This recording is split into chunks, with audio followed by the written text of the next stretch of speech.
Құрметті көрермен, бүгінгі айтылатын әңгімеміздің тақырыбы алданған ару туралы болмақ.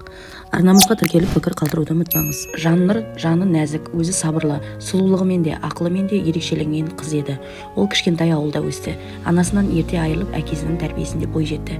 Әкесі темірдей тәртіппен тәрбиелегенімен қызын шексіз жақсы көретін. Жаннұр ұяң, көп сөйлемейтін, бірақ жүрегінде үлкен арманы бар қыз болатын. Ол өз өмірінде жалғыз бір жанды сүйіп, соған ғана адал жар болуды көп армандайтын. Университетке түскен жылы оның өмірі күрт өзгерді. Сол жерде Нұржан есімді жігітпен танысты. Ол қаланың жігіті, сөзге шешен, көп қызды өзіне қаратқан, сымбатты, бірақ жүрегінде арам ойы бар еді. Ал Жаннұр алғаш рет шынайы сезімді бастан кешіріп тұрған пәк ару Нұржанның жылы сөздеріне тез иланды.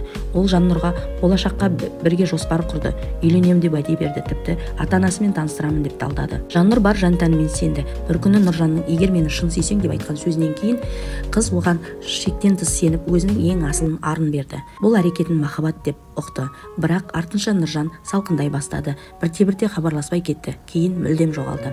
Жаннұр оны іздеді, жылады, жалынды, бірақ Нұржан, менің өмірімде сендей қыз өте көп, мен сенімен үйленбеймін, басқа жоспарым бар деп кесіп айтты.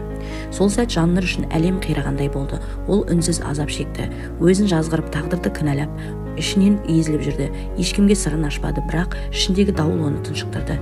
Бір күні ол өзінің жүкті екенін білді. Әке алдында, ел алдында масқара болудан қорқып, оқуын тастап, ауылға қайтпастан басқа қалаға кетіп қалды. Жалғыз, қамқорсыз, шарасыз жүкті қыз өз тағдырымен арпалысып күн кешті.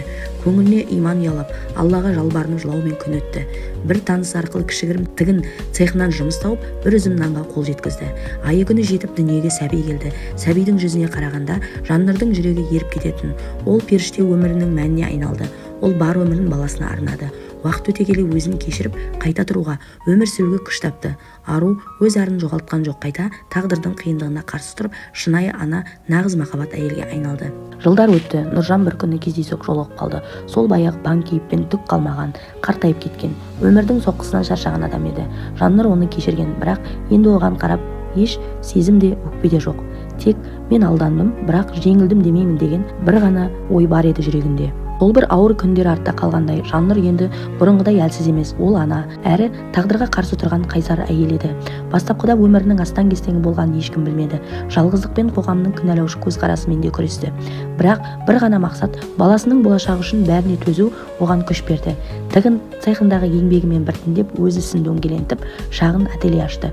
Күндіз жұмыс істеп, түнде баласын құшағына алып ұйықтайтын. Ол енді өткеніне қарап жыламайтын. Қайта сол күндер болмаса мен мұндай мықты болмас едім деп шүкір ететін. Арада 5 жыл өтті. Баласы Ислам мектепке баруға дайындалып жатқан еді. Кішкентайынан зерек, тәртіпті, анасының жан серігі болды. Жаннұр ұлын тек жақсы ортада өсіргісі келді. Ол махаббатты шексіз сезінсе де, өзіне деген сенімді жоғалтпау үшін жанын салды. Бір күні жұмыс үстінде ательеге Сейіт есімді жігіт келді. Киім тіктіруге келген екен. Іскер, салиқалы жүзінде жылулық бар еді. Әу бастан-ақ Жаннұр оған аса мән бермеді, бірақ Сейіт жиі келетін болды. Кейін тіл табысып, әңгімелері жараса бастады. Сейіт те оңай өмір сүрмеген екен. Әйелі ерте қайтыс болып, артында жалғыз қызымен қалған. Күндердің бір күнінде Сейіт ашық сөйлесті. Жаннұр, мен сенің қандай адам екеніңді көріп жүрмін. Сен мықтысың. Менің жүрегім сені қабылдады. Бірақ сенің жүрегің жаралы екенін де білем. Қаласаң, екеуміз жараларымызды емдеп, бірге өмір бастайық деді. Жаннұр іштей көп қиналды. Мен бұған лайықпын ба деген ой маза бермеді. Бірақ Сейіттің сабыры, баласына деген құрметі, өзі жайлы асып саспай түсіністікпен сөйлейтіні Жаннұрдың жүрегін жібітті. Уақыт өте келе ол Сейітке сенуді үйренді. Ақыры Жаннұр өміріне алғаш рет шынайы құрметпен, адал махаббаттың не екенін сезінді. Екеуі бас қосып, өзара сыйластықпен шаңырақ құрды. Балалар бір-біріне бауыр басып, жаңа отбасы болып өмір бастады.